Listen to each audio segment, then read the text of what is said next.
episode of one of the new series I wanted to do for 2024, introducing Local is Lekker. And as the name suggests, this is going to focus on stuff that is local to South Africa that we are proudly South African about.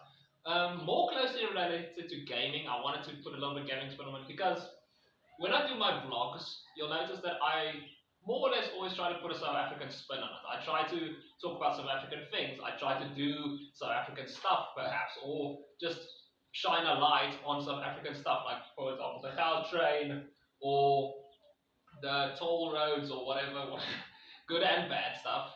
But, wow, I never really got that into my gaming content. So I thought, how about making a series that celebrates stuff that is purely South African and that we are proud about showing. So, for the first episode, oh, by the way, I did a little set decoration because I thought I would go above and beyond.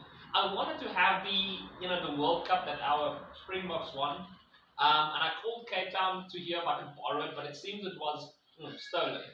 Maybe it was the All Blacks. Anyway, so today's episode, I'm actually talking about the NAG Mag. And for those of you who don't know, this was actually, its full name is New Age Gaming, and it's come a long way, really. This is technically, if you take the newest published one, this is technically 25 years old now, but it started around in 1998, and it's basically the premier go-to official South African gaming mag. This one, like, you'd always tune in and always has something for new and old gamers, young and old as well. It was a great mag with reviews and technology that they showed off and like stuff you could buy, and the writers in them were always so funny and charming. It felt like a really personal journey. That's maybe why when it comes to online stuff, I may have a little bit of a bias towards it. Primarily because I don't know if it's like other people feel like the same way when you handwrite a letter to someone. I always feel like when you handwrite a letter to someone, it is something much more personal and kind of comes from the heart and shows more effort and stuff like that. I don't know. When I look at online publishing, obviously I still look at reviews, and obviously I do think some of the people there are still credible, but I think it's just much easier to go through posting, or let's just be honest, nonsense online than it is to publish nonsense in a magazine. Now, maybe that is because this is also my South African things, and I have obviously the pride of South Africa, and I want to support them and give them my arms and everything, but no, I just had a great time. I started with this mag really late. I started probably in 2014, which was technically just a year before they stopped publishing in print, because of obviously the whole debacle about printing costs and expenses, and like it's just not a sustainable business anymore, especially when you look at the online. And obviously NAG didn't have an online component and stuff, and that which I had joined in about last year. So it's fun to look back on that, but obviously the magazines are just hitting different, man. But what really stood out, what was really fun about them, is that they made a special edition this year at Rage. You might have noticed me buying it on my blog and having a sniff of those, very nostalgic pages, when at the end of the blog. And yeah, it's just like the old mags. It's detailing all these lovely little reviews, and it's detailing all the editor's notes at the big front, the letters, the small tidbits of news, the bites, they call it bites and bits.